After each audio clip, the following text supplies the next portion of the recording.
It's always blowing a hoolie at Port Solent. Oh, that's a nice camper van. It's the first time I've been to Port Solent. I've spent more than a tenner. It's cold, it's wet, it's almost Christmas. It's okay. Well, yeah. So the van's looking a bit better. It's been cleaned up all over. Still haven't had the weather to get on those rust spots, but it's tidied up. The light's sorted at the front.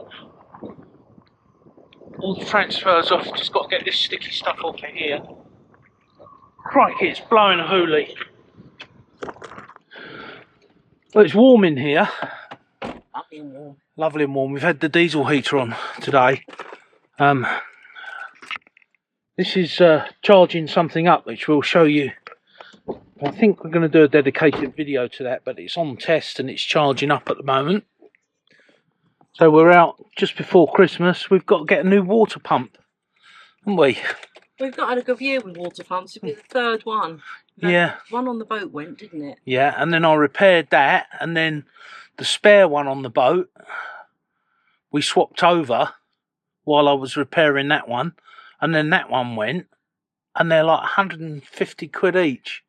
We've just been into the Marine Superstore up there, and the same pump that we bought before we left as a spare was £129 just before we left, and it's now nearly £400 for exactly the same pump. We fitted a radio with a big screen on it, which was another job to do. This has got Google Maps on it and all sorts of other bits and pieces, and it's linked to my phone as well. We're a couple of days before Christmas now, and I was hoping to get one so that we could go out and you know, have a couple of nights in the van. And just because we've been looking after our daughter's nutty dog and our daughter and her son non-stop since we got back, and we just needed a day or two off now that she's no longer she's walking wounded now, no longer on bed rest. So we thought we'd try and get a day out or a night out somewhere. Apparently Port Solent, you can park up here. Maybe go and see a film. But there's no Chinese restaurant here, so I'm not interested. Oh, right, okay.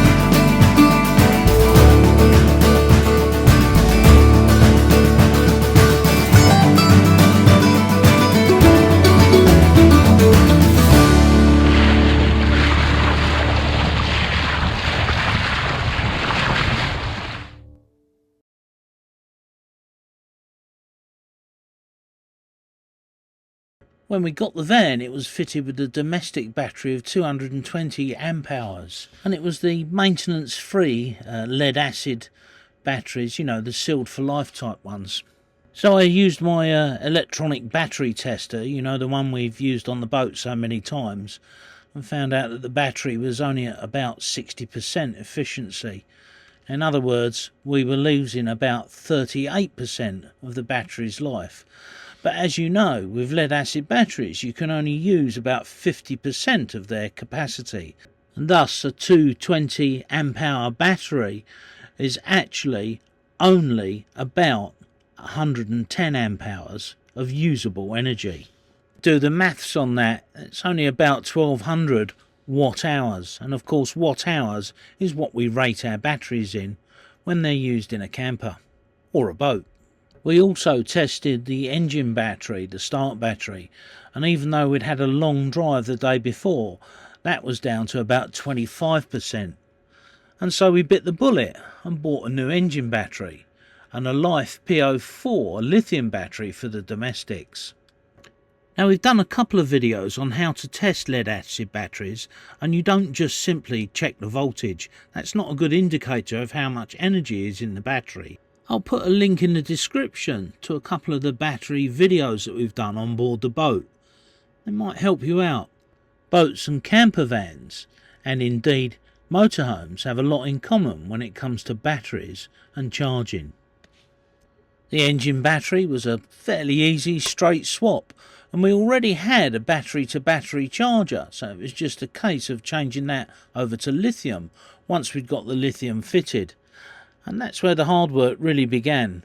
We ended up tearing out quite a lot of gear to get the lithium in and to monitor the lithium in the way we wanted to. We fitted a Victron 712 battery monitor, and we had to change the Cid X70 charger for a Victron charger, as the Cid wouldn't charge lithium. The eagle-eyed among you will notice that we've also included a solar panel and a Victron 130 MPPT charge regulator. We'll look at that in a later video. In order to fit the battery monitor dial in, add in a few extra circuits and include USB-C and USB 3 outlets, we had to change the switch panel. So I built one using an IP65 project box from Amazon. Well, it's warmed up in here a little bit. Take my hat off now. We've had the Ebba Spasher going. That's this one here. To warm it up. X70 charger. I wondered what it was. I knew it was a Cid. Anyway, that's something else.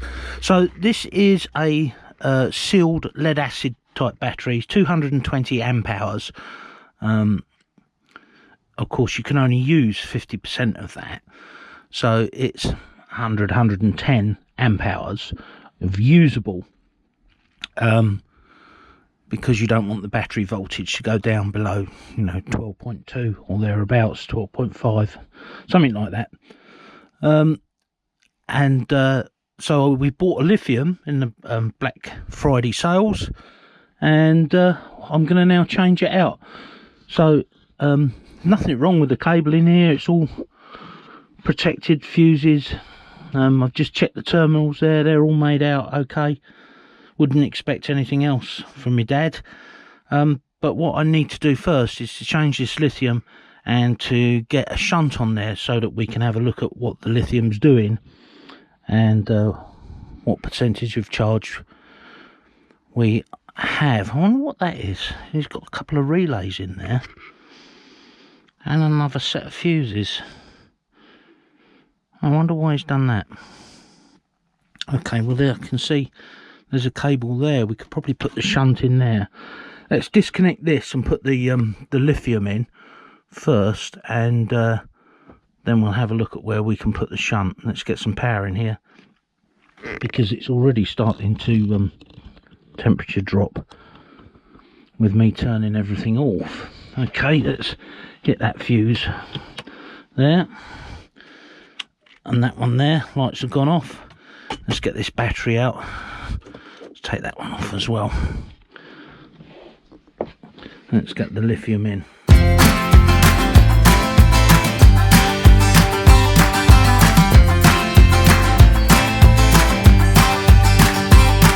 You're playing your cards with your queen of hearts. When everyone folds, your fork still holds. Your place in your bed, showing no regret. Close your eyes to hide your lies, roll the dice. You got me tiptoeing around you like you're made of glass. Got an invincible fence, letting everyone know not to trespass. But you're bound to break down, bound to lose, bound to get knocked right out of your boots when I use my witchcraft. Well, I knew it was going to be tight.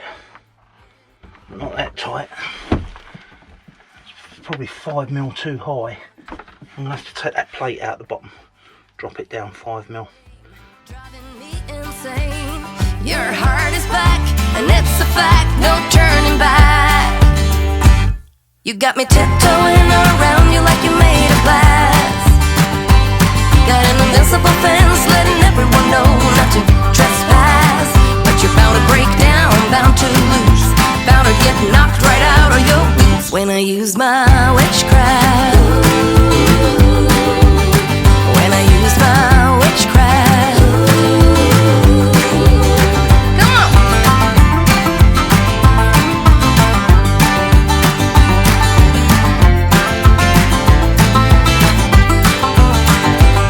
You got me tiptoeing around you like you're made of glass. Got an invincible fence letting everyone know not to trespass. But you're bound to break down, bound to lose. Oh, I found a copper washer. That's money. Right, so I've had a bit of a think about this. You see those blue straps go in there, come up the back, and there's nothing holding them down. But if I was to fit this piece of angle in there like that, fix it down, then that will hold the straps there, and then I can do a similar thing along here to hold that strap, and then I can strap that battery in.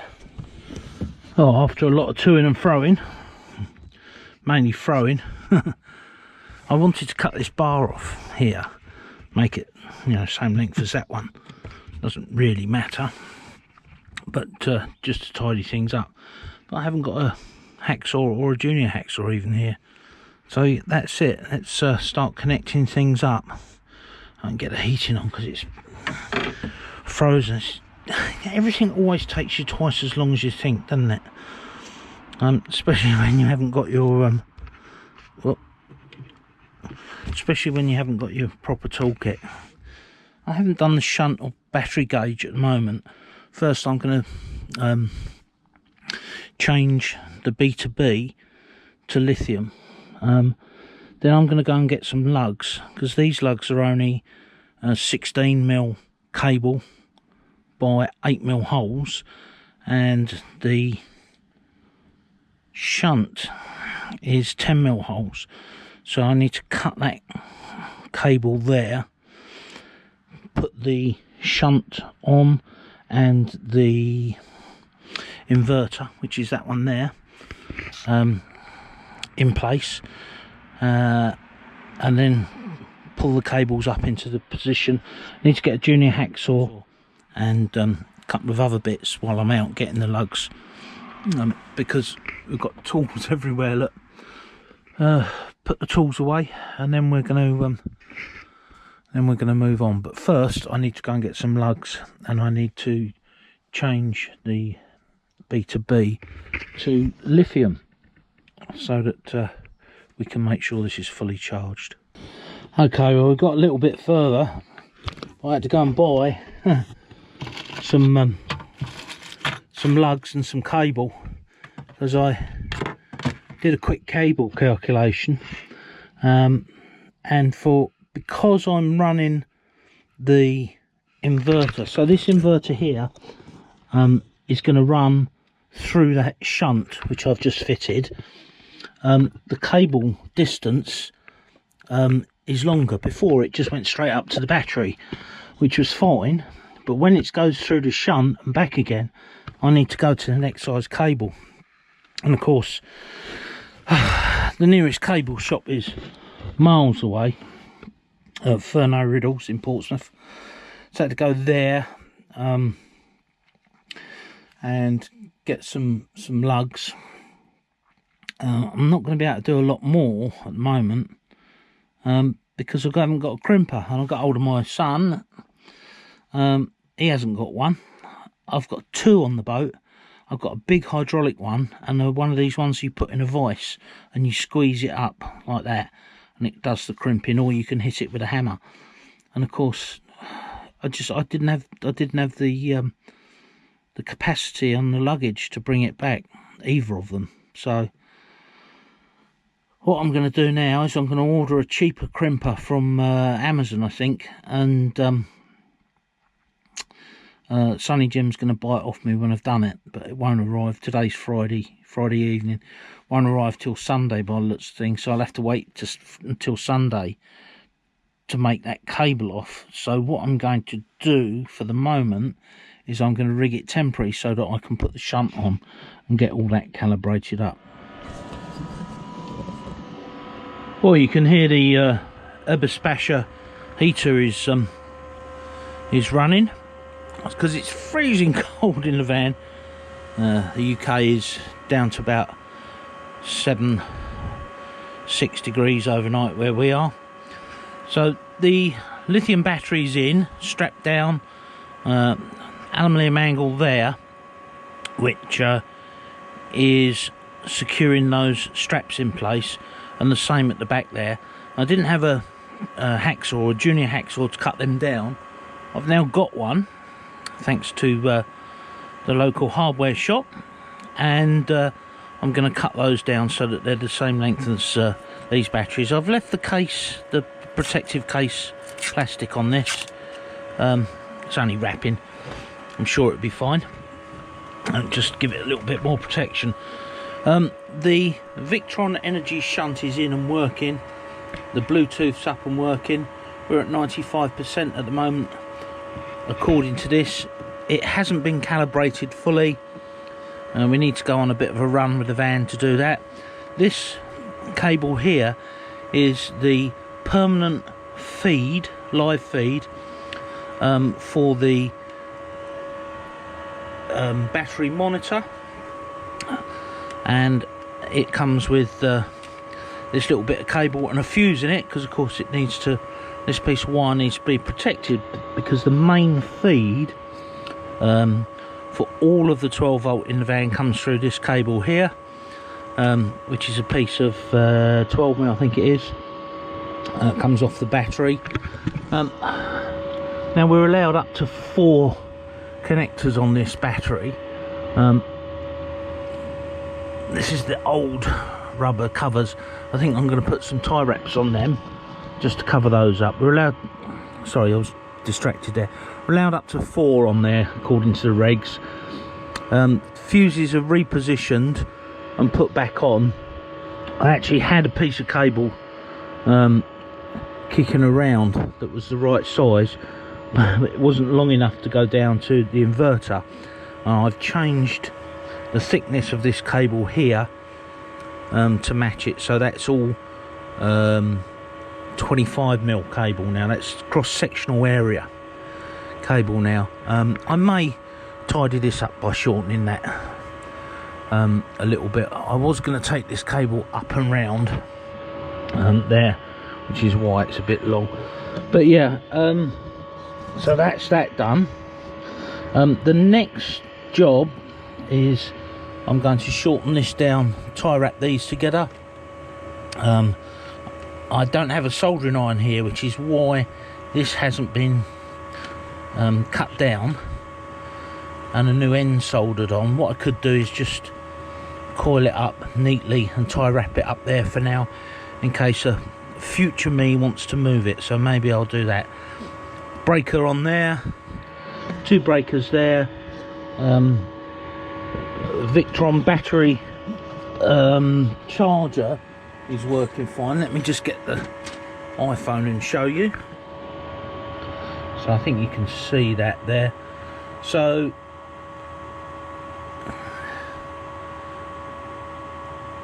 there we go, 96%. We're using 6.9 amps at the moment. We've actually used 10 amp hours. Time remaining, we could keep going for another 23 hours and 58 minutes at this draw. I've set the threshold on this at 20%, so the alarm won't go off until it goes to 20% of the battery life in there. Now you can go lower, but of course it doesn't do them that much good. There's the battery B2B.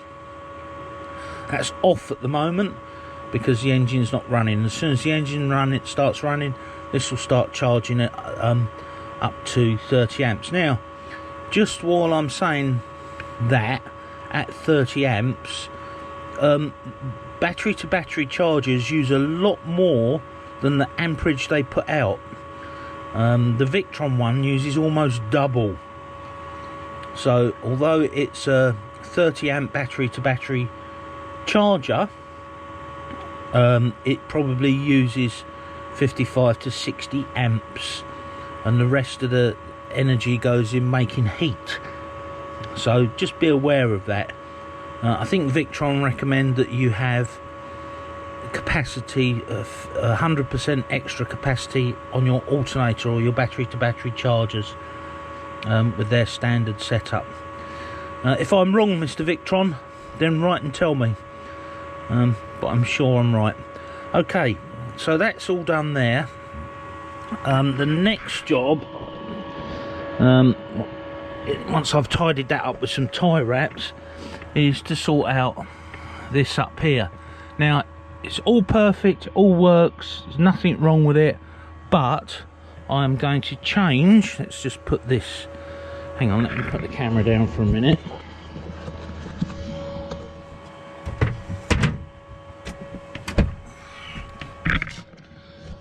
Okay, so that up there, I've taken it out, works fine, nothing wrong with it, but I'm going to update it. And the reason I'm updating it is because I need some extra switches. So I've got one of these, you've probably seen these advertised in various places. This is quite a good quality one with all the fuses coming out the back. The only thing I would say is that the feed cables probably need to be a bit bigger on there, maybe not, but don't really need a voltage thing because we've got that on the Victron. But this gives us 2 USB chargers and a cigarette lighter type charger. I have got some other chargers that I'm going to put up here on a little charging shelf under there, and the reason for that is we run a lot of gear. We run a lot of cameras and microphones and what have you, and we need to charge the stuff, and that's on top of the Macs and of course the our phones. So this gives me 8 different separate switches. I can put all that together.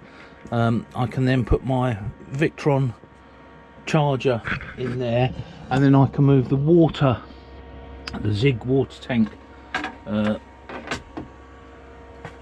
what's it called, gauge,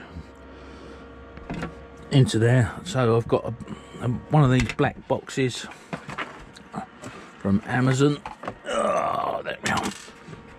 I've marked it all out where it's got to go, and then I've got to cut that out, but I can't do that because I haven't got my soldering iron. Both my soldering irons are on the boat, and we didn't have the room to bring them back. I've got some soldering to do up there, got some soldering to do on the lights at the front, and I can't do any of that until my soldering iron turns up from Amazon. It was supposed to arrive this morning, it hasn't. So a few more bits and pieces to fit. As I say, everything works on the van. It just needs modernising, or we want to modernise it. So yes, that's where we are at the moment. We're going to start cutting this out so that I can fit this panel in. Once the van's warmed up inside, I will start to disassemble that panel, and I think we're going to put a Victron battery charger in, a 30 amp one, for the lithium. Right, well, yes, so bit of a pickle, but it all makes sense. So at the moment it's just plugged in to show where everything is, but that's the new panel, lamps and everything. Just got a feed in there. Yeah, I've got to now take this bits apart and basically wire that lot into there, and I need to reroute this Cat 5 cable back down here somehow, because that's the one for... I'm sorry, we seem to have lost Ant. We'll get back to him as soon as possible. Ah, right, that's it. Battery working. Sorry about that, folks. We had a bat flattery. Yeah, so basically just got to rewire that lot in there. This Cat 5 cable is for the battery monitor, the 712 from Victron. I'll show you. I have gone out and bought a 20 amp charger for the Lithium. The Zig unit that I got, I managed to download the instructions for it, the manual for it, etc., and you can't change it to Lithium. It's for lead acid batteries only. So hopefully I can sell that, because these are 110 quid, 120 quid, 120 quid. Yeah, so we are all Victron. We're not sponsored by Victron. I wish we were. The money we've spent with them over the years, but it all talks to each other. I've never had anything from Victron go wrong. Touch wood. So yeah, the only thing that's left is this is the heating thing for the Ebis basher. Whee! This bit here, and I've got to put that in, and I don't think there's going to be enough room. I might have to move it down, make another little black panel, but whatever. I have to say, I went and bought a little soldering iron, and a digital one. There you go. Digital soldering iron, because I needed one, and of course both my other soldering irons are back on the boat. It's only 12 quid, but these money adds up and adds up and adds up, doesn't it? All these little bits, especially, you know, I haven't even got a drill. I've got my daughter's drill here, which is, I mean, it's a Ryobi, it's okay, but it's not a DeWalt or a Makita. Although, again, I had to go and buy some Makita drill bits, some decent drill bits. All her drill bits are knackered. So all these little things cost money, but it's got to be done. Right, I'm going to get on with this now, start wiring all this lot up, and I'll show you what it's like when it's done. I'm going to see if I can temporarily wire the diesel heater in, because it is freezing here. Right, back in a minute.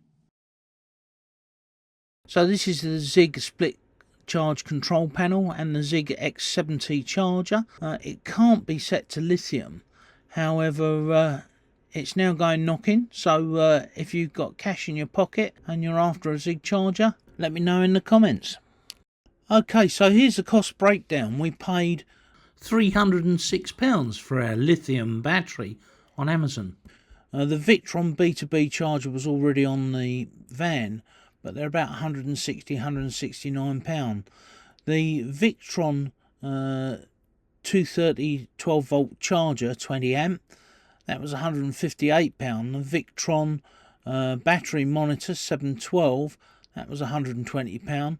The cable and lugs, we upgraded those, especially the ones to the inverter, which are now 25mm, so they were £25. Black project box, £21. 8-way fuse switch panel, that was £31.99. The 3-way USB and USB-C outlet, that was £19. And we upgraded the breaker to 250 amps, that was £19. So £871 for that little lot. But we've saved 30 kilos in weight and more than doubled the amount of watt hours that we have on the camper van, so money well spent. So if you want more details on this upgrade or something else that you want to know, just ask us in the comments and we'll get back to you. Well, it's New Year's Eve, and we brought the camper out for a little run. we actually used it for the first time. Unfortunately my auntie died, and we went up to her funeral in North Harts, stayed overnight up there, and a couple of things that needed sorting. We've got the hot water working now on the gas, and the fridge on the gas. The fridge didn't really need anything doing, but the hot water needed the thermostat resetting, so we've done that. And parked in a gateway, literally, because all of the parking places around here have suddenly got pay and display things with ANPR cameras and barriers across the top, and God knows what. What has happened? What has happened in the UK? Unbelievable. Anyway, I thought I'd show you this. So we've cleaned up the headlights, got rid of all the yellows, still a bit of crazing down the bottom here, and I've done one panel there, just cut that back, as you can see the difference between that one panel and the rest of it. So that's something that we've got to do. Of course, these little rust spots as well, a bit dirty at the moment, but that's come up really well. Yeah, I'm pretty pleased with that. Got those new lights on and working. She just needs a good buff up now. Of course, these bits of rust sorting, but that's easy to do. There's obviously been some attempt at break-in there at some point. That's got to be done, and there's a couple at the back there. Show you those. They've got to be done. Oh yeah, reversing camera's on. It's on temporarily. You can see there was a Home Sweet Motorhome logo on there. It's completely faded out, so we've got to try and get that off. The rear centre brake light wasn't working, got that sorted. A couple of dents there, I don't know whether to leave them or try and knock them out. Bit of a rust spot to do there. All the old transfers off all the way around. You see where there was a red swoosh there, that's got to be polished out. All that will come out. The reversing camera's actually, well, I think it's upside down, but apparently not.